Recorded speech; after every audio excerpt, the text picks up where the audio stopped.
I think that's the important thing for everyone to hear. You can't stay cold and contained for perpetuity. You will break. It's just a matter of when.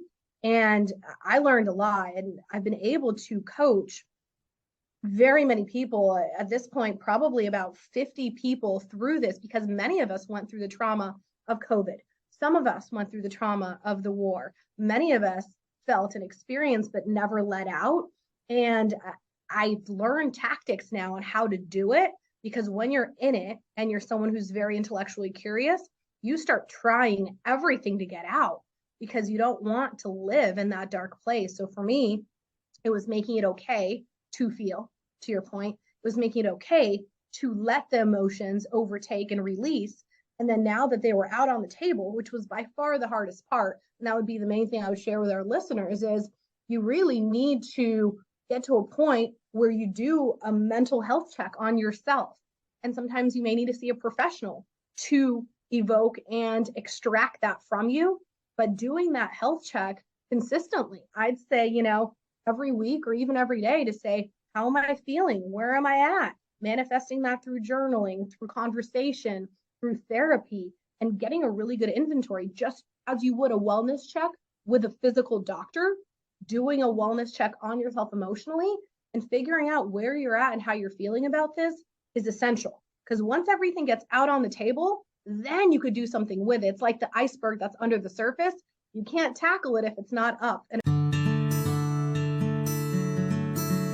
Namaste, sweet souls. My name is Shilpa, and you're listening to the Omni Mindfulness Podcast. I am a mindset and meditation coach for professional women and mompreneurs. The purpose of this show is to offer stories and content that allows you to increase your awareness of your authentic self and be inspired by connecting to the personal and professional stories of other souls. Souls who are walking the walk and living everyday human experiences with inspired intentions. These are the stories that will expand your consciousness and spark within you to ask, what if? Each season, I offer content to help you create a holistic lifestyle that embodies spirituality, mindfulness, mindset, and energy awareness. Through my conversations with experts in their niche area and solo casts from yours truly, my intention is to help you holistically revitalize, reset, and relax your body, mind, and spirit. I'm your host and founder of Omni Mindfulness. So ask yourself, what if just one story could be the catalyst to shift the trajectory of my life? What if I become instrumental in serving other souls to realize their true self? And what if my soul's higher purpose is in the realization of Omni Mindfulness joy? It's never too late to rewrite your story. And now, today's episode. Welcome back, sweet souls. This is your host, Shilpa. I wanted to share some exciting news about a little challenge I'm running as I'm trying to get more people to discover this podcast and the conversations that inspire those who value personal growth. And the best way to do that is to leave reviews. You can leave a review on Spotify, Google Podcast, or Apple Podcast. So my request to you is to leave a review if you feel that you've received any value at all from these episodes of Omni Mindfulness. It would mean so much to me if you could write a little review regarding any episode that resonated with you. Please take a screenshot of that review and email it to me at omnimindfulness@gmail.com. In return, I will offer you my one-page guide to spark your meditation practice through Sankalpa. Sankalpa is a Sanskrit word for intention setting. Along with this, you'll receive a link to my guided meditation that will guide you through an intention setting meditation, positive affirmations, which you can practice daily. I guarantee that this gift will help you start a daily intention setting practice with a spark. It is my gift for you for being a listener, being a supporter, and of course, to enable you to manifest the best meditation practice. We are now in the season of reflections, which is my 4th podcast season, highlighting spirituality, mindfulness, energy awareness, and mindset.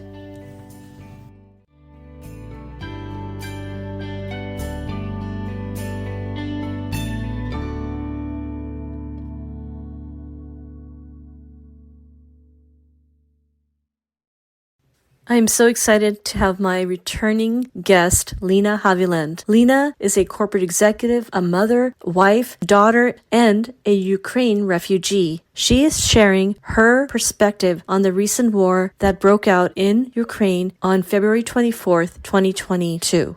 This week's episode is a social awareness episode on the history of oppression within Ukraine and a specific look at the emotional impact it has on the 20th century professional women. Lena has had quite the journey growing up, from fleeing from Zhytomyr, Russia as a young girl to now being this corporate executive that she's become. Lena's journey is a story of grit and resilience. At the tender age of 2, during the heat of communism in Russia, Lena and her family lived in a closet in a one-bedroom apartment issued by the government. By the time she was 3, Lena and her family were forced to escape her hometown of Zhytomyr because of poisonous gases. By the time she was 7, Lena fled Russia with her parents and 2 set of elderly grandparents without a dollar to their name, no worldly possessions, escaping to the U.S. as refugees to pursue a better life. Lena is now a technology leader and a corporate executive director for TEKsystems. Through hard work, after 16 years of experience, Lena has gone from being a recruiter to now being an executive director of technology enablement. She is also a mother of 2 little ones and married to Wade, who works as an architect at Intuit. When Lena is not with her internal or external customers, she enjoys a myriad of non-work activities. She loves languages. She's fluent in Russian, Spanish, and English, an avid volunteer, cheer coach, Zumba instructor, and writer. Lena dedicates 5 to 10 hours a week towards helping women with their personal and professional development and is committed to giving back to the community through volunteering and supporting organizations.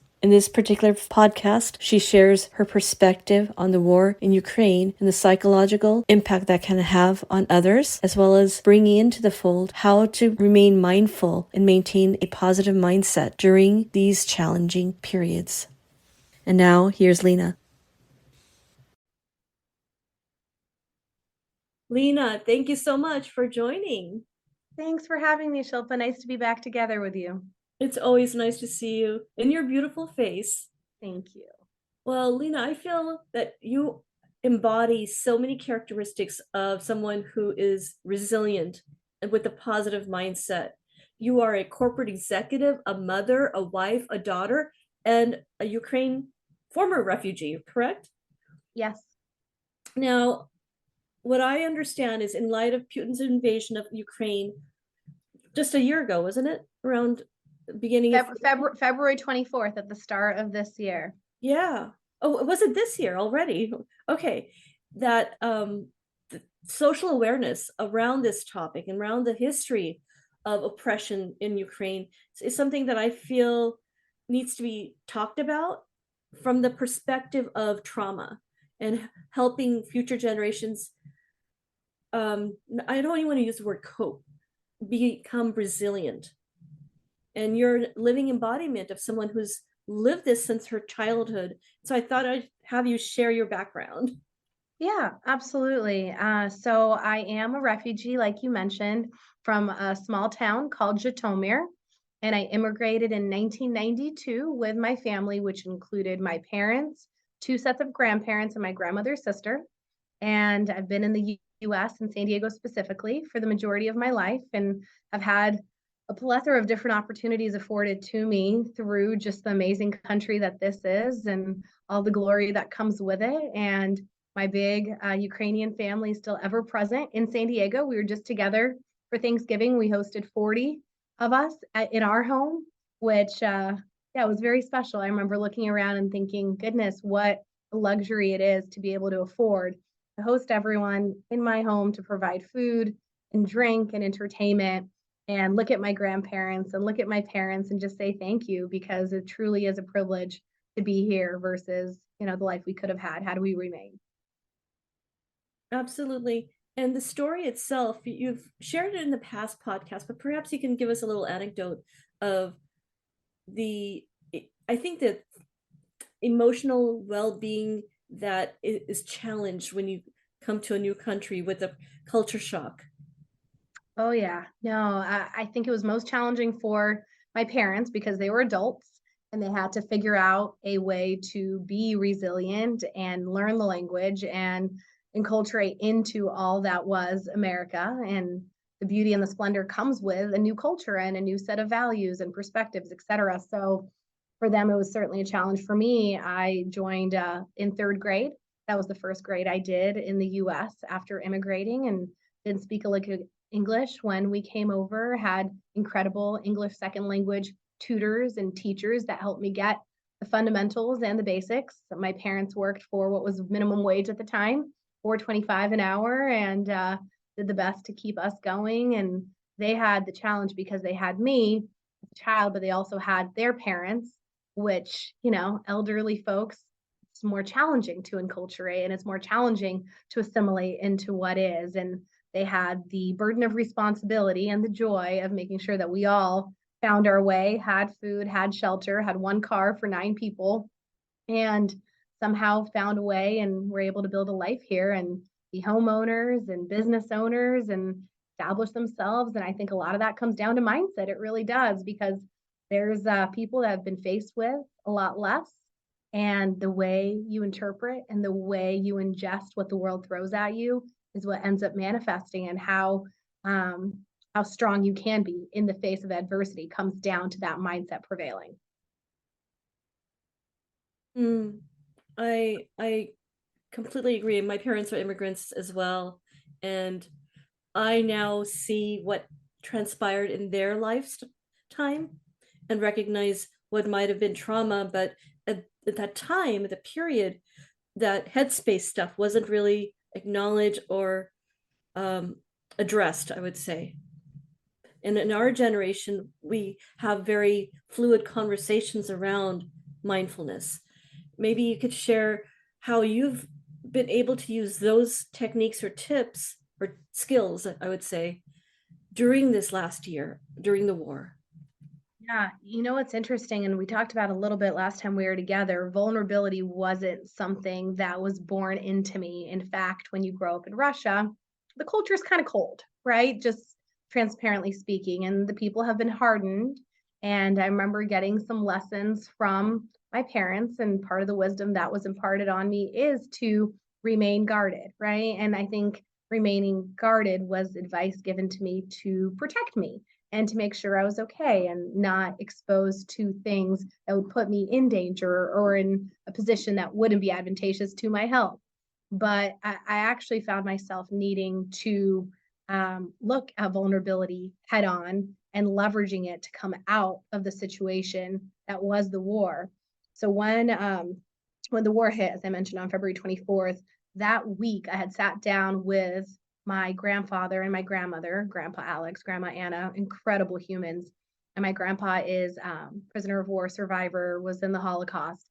And we sat down and he goes, I said, Grandpa, is this real? Like, is Putin really going to do this? Like, is this really going to happen? Because there was a lot of talk leading up to the war of, is this going to happen? Isn't this going to happen? He goes, oh yeah, this guy's the next Hitler. I'm like, really? What makes you think that? And he goes, just the behavior is similar, the things that he's talking about, the propaganda, all the things manifesting. Like, this guy is not a good guy. And he's not going to stop at anything based on his ego in accomplishing what he feels is rightfully his. And he's going to use whatever agenda he has to get there. So I remember having that chat. And then on the 24th, I had my first session with a coach, a Better Up coach. And my company, they're really kind. They provided the coach to me because I said, hey, I'd like to get some business consulting. I'm in a new work stream. I'd like to get some advice from some peripheral individuals. So I get into that session fully prepared to have a business dialogue. I built my business plan. I wanted to get some feedback and I wanted to get some perspective. And the gentleman who was my coach, he said, well, nice to meet you. Let's have a conversation. How are you doing? And I said, well, great. I want to talk about these business objectives and I want to get to this. And he goes, well, Lena, I'm not here to be your business coach. I'm here to be your coach as it pertains to you, your health, your well-being. I said, okay, well, that's freaking great, because I really wanted someone to look at my business plan. Then he proceeds to ask me how I'm doing. And I give my usual guarded answer, which is fine, I'm good, how are you? And pivot to someone else. All of us deploy these techniques, right? To try to engage someone else in conversation so you don't have to divulge anything about yourself. a great strategy. So I go there and he uses my strategy back on me, this brilliant man. And he goes, I'm good. How are you really? And the strangest thing happened. I started crying, like uncontrollable sobbing. And I think what triggered that is there was this lead in from COVID. And all the people that were emotional centers for others, which I know, Shilpa, you are, I tend to be for friends and family. There's only so much garbage a trash can take before they overflow. And I had a lot of garbage in me from just trying to be the rock for other people. And then the war hit, and I thought, oh, I'm distanced from it. We have some family there, but not, family that's immediate and in, the close circle that's already here stateside. I'm okay. But I started, again, exuding this extreme amount of emotion. He goes, do you want to continue? Do you not? I'm like, no, let's continue. I'm good. And he goes, I really think you should take some time off. Like, you're clearly under some emotional duress here. And I'm like, no, I don't have emotional duress. I'm good. I'm there for other people. Don't tell me what to do, Ivan. I got this, right? And he goes, no, I really think you're, needing that. And I said, I can't. He goes, well, why not? I said, well, my boss, like, he needs me to do some very specific things, and I need to do a very specific job. And he relies on me, and my team relies on me, and I need to be there for them. And he goes, what if you told them you needed some time? And I'm like, I couldn't. So through this rigmarole circle, to spare you guys the cycles of our discussion, it came out that it's really not them precluding me from taking a break. It's me and my desire to be fine, for everything to be fine, for everything to be okay, and to be there for others, because that's what I'd adopted in terms of my philosophy towards life. I'd much rather be there for others than have to address and do the deep work of what it meant to target yourself. So that set me into a very interesting period in time, which we can get into, but it kind of, the war and all the events with it really broke me. And it was the dam coming fully unglued when it did start. That's definitely something I'm sure that others can resonate with. And sometimes knowing that it's okay to be vulnerable is part of the healing process. Yes. Especially when it's so evident. It's the big T trauma, a war. Yes. And it's okay not to be okay. And I think, to your point, in the US, we are okay with talking about mental health, and we are okay with addressing these spiritual, emotional things within us. But just because we're okay at a cursory level, are we okay with getting deep? Do we make time for people to get deep with each other, to expose and allow for those emotions and that growth and healing to happen? And the answer is no. It's a lot more challenging when we go deep, and you have to have the right people to go there with. And to your point, we have to make it okay for the people around us to go to that depth versus, I'm not okay, but I'll be okay. What are we having for lunch? Right? There's different levels of how you explore emotional well-being and how you dive into what can be if you actually let yourself. And I'll tell you what, the sequence of events, and I talked about this for the first time at a big meeting that we had inside of our company. In fact, I broke down again. That seemed to become a habit for me. And I talked about the fact that I went through some pretty significant depression. And that depression was triggered by those events in February. And I lost a luster for life. I lost a passion and a zest. And when you're the person healing, you're the person building, you're the one bringing the energy, to be devoid of that and to not have anything that I was looking forward to, the point where it got pretty severe, and knowing that I was the only one that could fully pull myself out of it, holy smokes, well, that was some stuff. That was some stuff right there. And how did you feel that you were able to move through that? When, given that you said that that first time trigger, you found yourself crying, emotions that have energy that move through you is part of the healing. It stays stuck and manifests in the body through illness or other ways.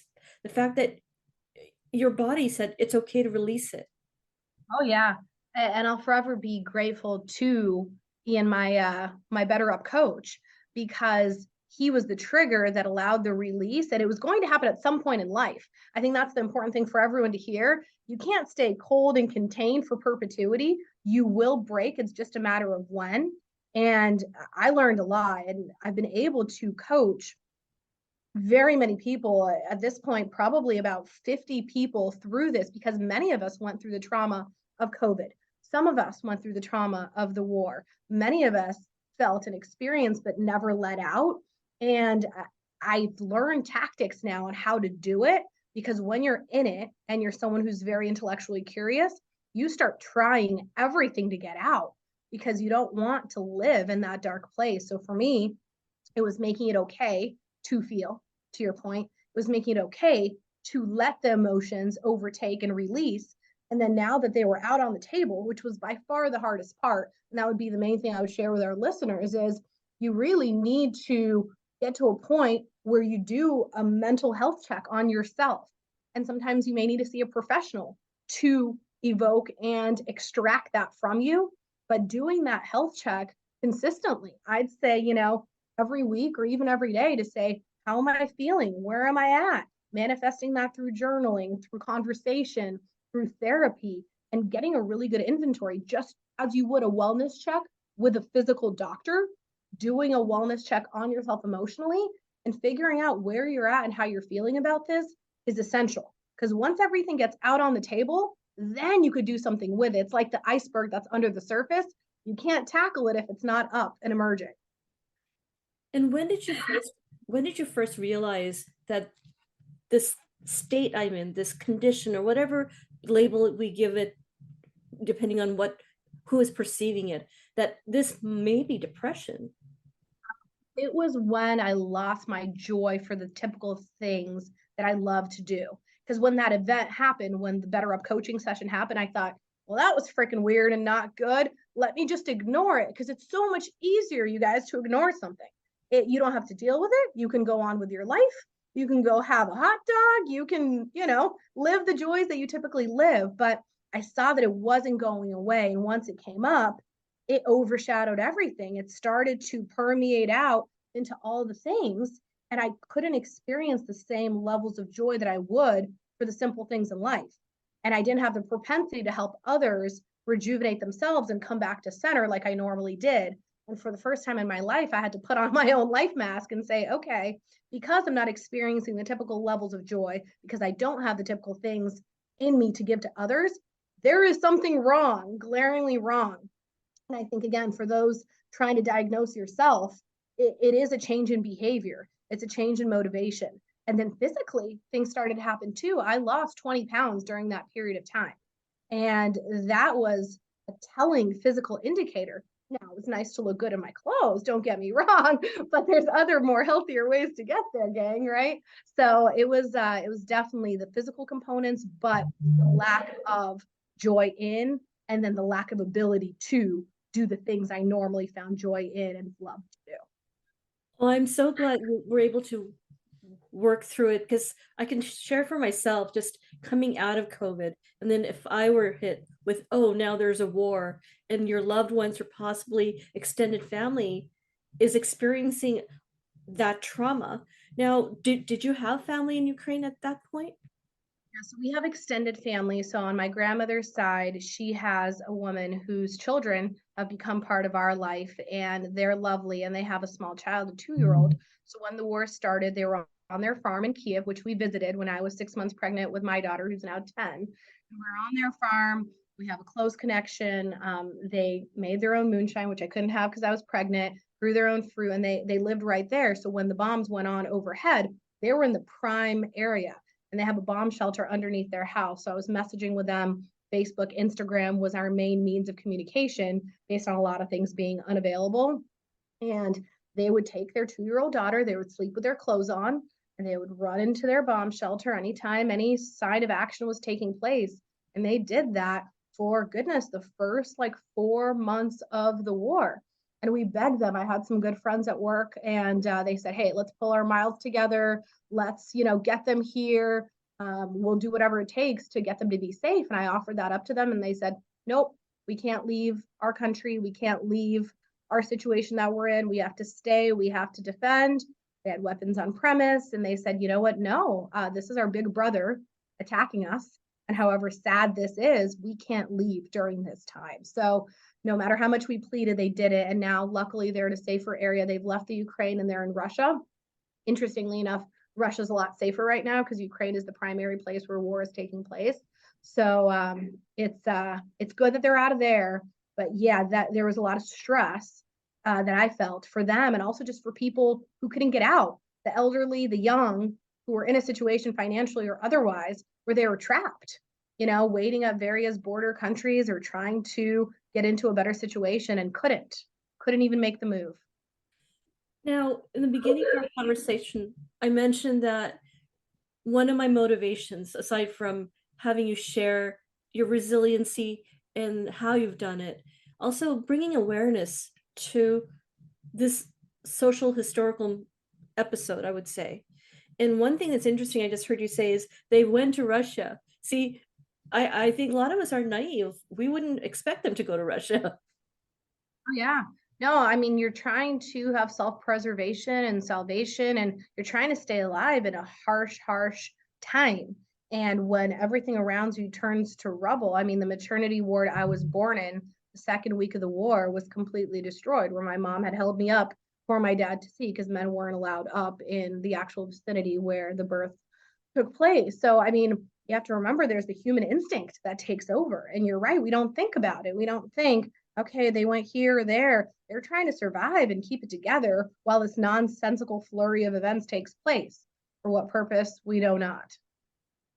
Now, are Russians, where your relatives have gone, are they helping them, or what's the condition for them? Cool part. And I had some struggle with this too, and I'll share it. So a lot of people think Russians over here, Ukrainians over here. There's this very separatist mindset, good, bad, black, white. And that couldn't be farther from the truth. I called myself Russian for the majority of my life because when I was born, I lived in the Soviet Union and I lived in the Ukraine specifically with my family. But I considered myself Russian. We were the Russian people. There wasn't that delineation. And there's good and bad people everywhere. And a lot of people empathize and feel for each other.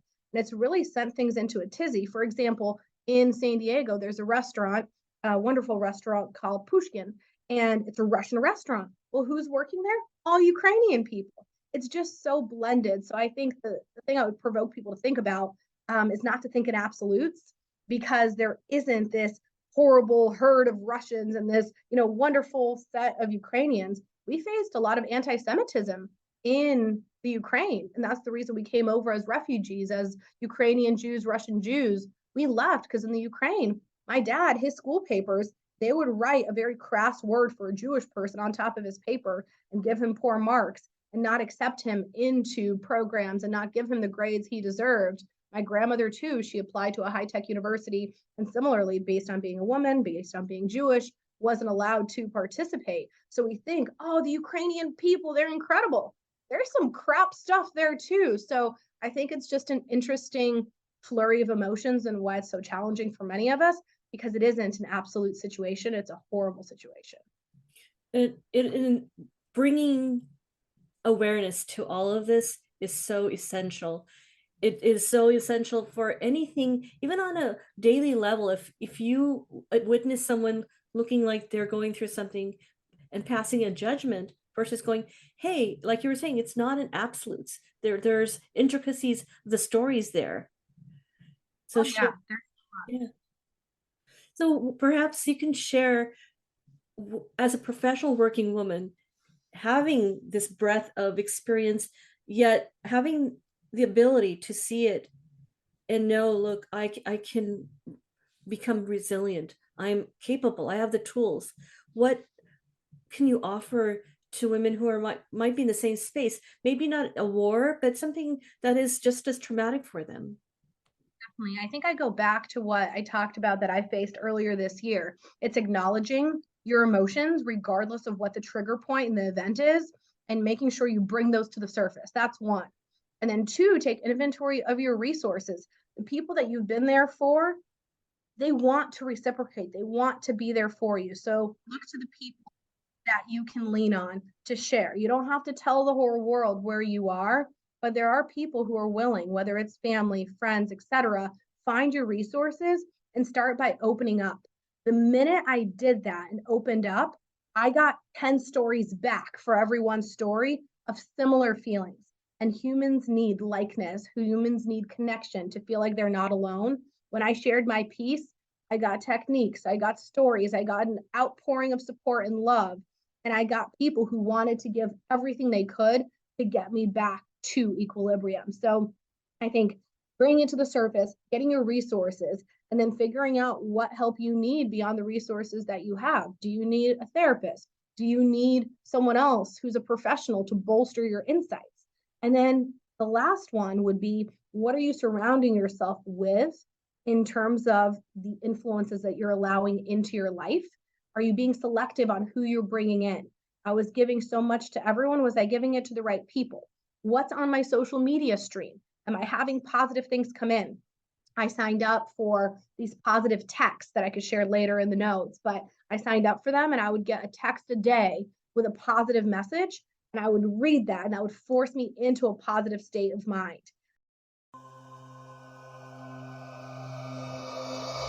Hey, sweet souls, if you are seeking to start 2023 strong, then you are in for a treat. In 2023, I'm collaborating with the financial planner and author of Awaken Your Wealth, Julie Murphy, to host a 3-month online workshop aimed at professional working women or mompreneurs who seek to manifest financial freedom. Did you know that taking your manifestations to the next level is about integration of financial planning tools and mindfulness modalities that help you cultivate the skills to recognize what your current abundance mindset is and build your ability to receive. In 3 months, you can learn practical skills combined with powerful mindfulness tools to overcome your financial fears, eliminate anxiety, and take control of your financial life. Join us and learn to implement a practical plan to optimize your money and your life. Click on the link at the bottom of the show notes to get on the early sign-up list. Namaste.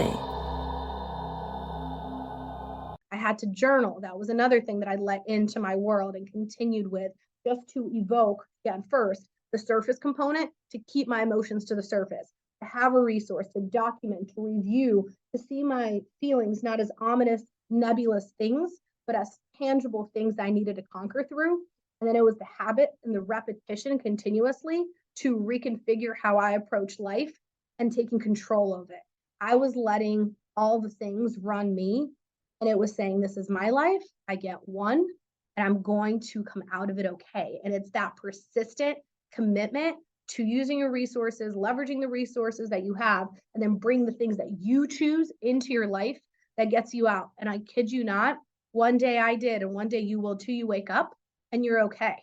And it's the weirdest thing, but all life is a series of micro deposits. And if you make them continuously, consecutively, and allow the people that you've given love to love on you, it helps and you can come out. Wow, that's profound. And I can resonate, even though it may not be the same circumstances. It all is something that many of us can resonate with. And I've known you for long enough to know that you're always so cheerful that seeing you admit that this was dark and it was a tough thing makes me emotional. Yeah, it was a tough time, but I think those that are seen as constantly positive and the lights for many, there's even more pressure to come out and share the truth, because then it just shows you're not superhuman. None of us are superhuman. And we have to share that to help those that are in that difficult time know that it's okay and we could all come out of it together. Your story and your power and your voice will help so many women and so many men.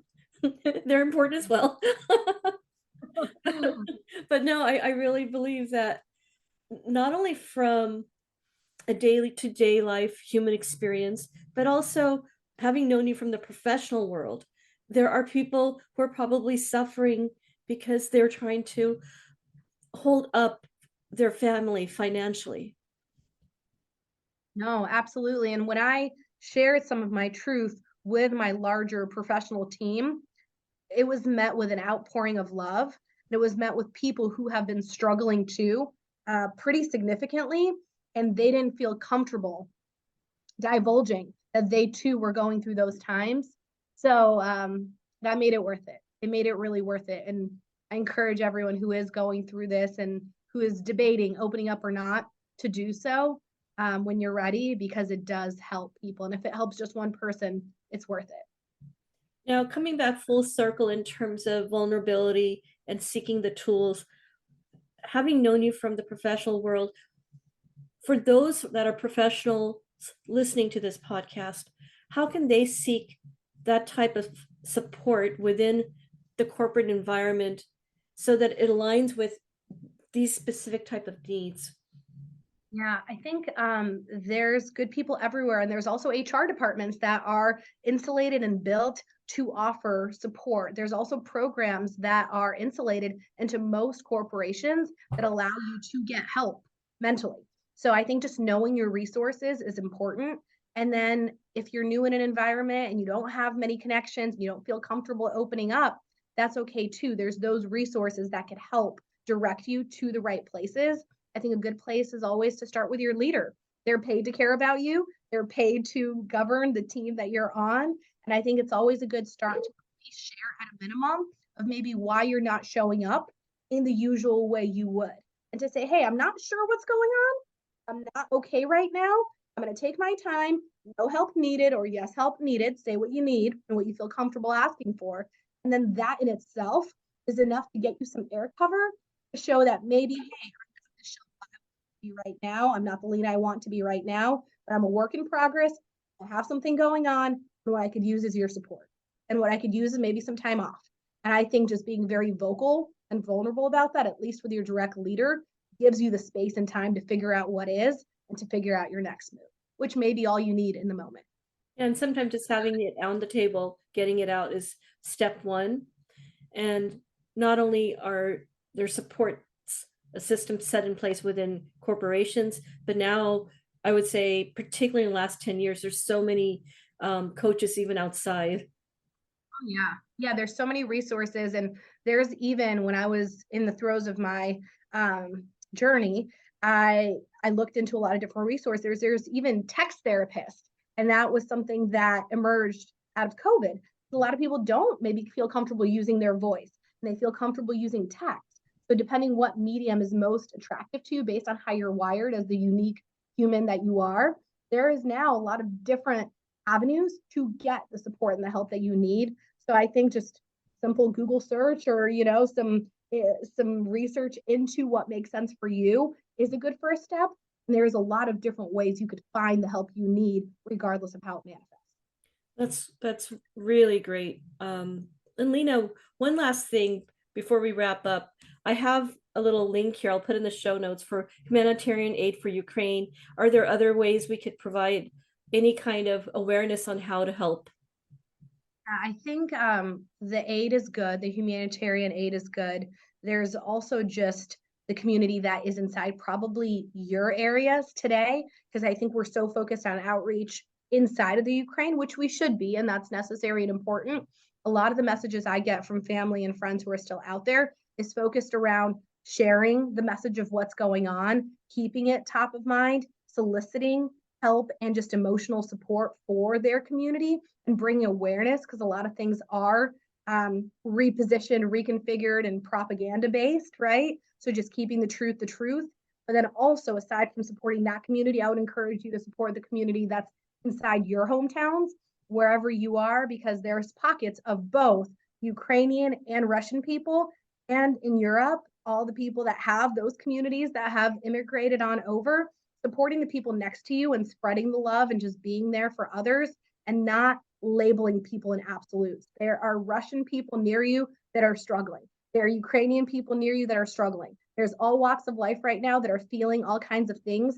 Start from a place of understanding and compassion when you come into contact with those people, instead of labeling them into, oh, they're Russian, they're probably, cousin of Putin and a terrible human, or they're Ukrainian, they have to be good. Start with a baseline level of human kindness and go from there. And that's probably the main ask I would make. Thank you so much, Lena.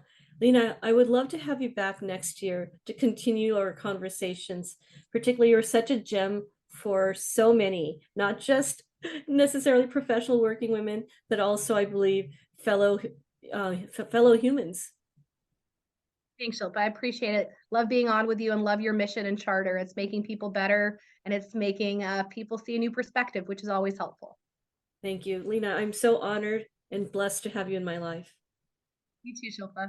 Have a good weekend. You too. Take care. Thanks again for tuning in. Check out the links in the description and please subscribe, follow, and share. And continue to practice Omni Mindfulness.